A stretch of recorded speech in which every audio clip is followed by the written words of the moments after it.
Love one another is one of the most important lessons that Jesus taught his disciples. This teaching is found throughout the New Testament and was emphasized by Jesus as a new commandment.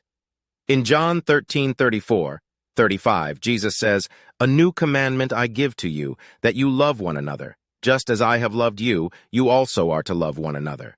By this all people will know that you are my disciples, if you have love for one another." The idea of loving one another is central to the Christian faith.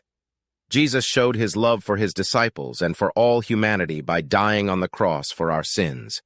He calls on his followers to love one another in the same way.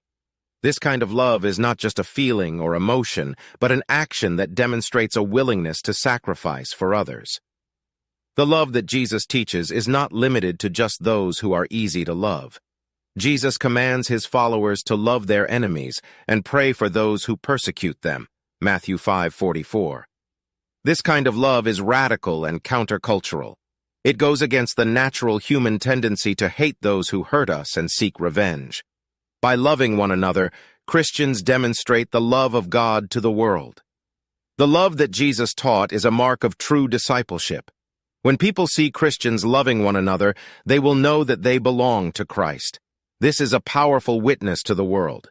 The command to love one another is not just for Christians to love other Christians.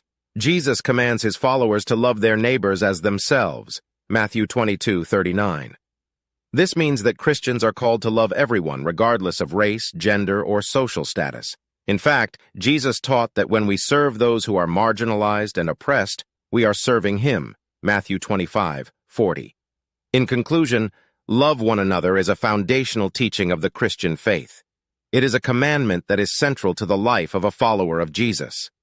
By loving one another, Christians demonstrate the love of God to the world and fulfill the mission of Christ.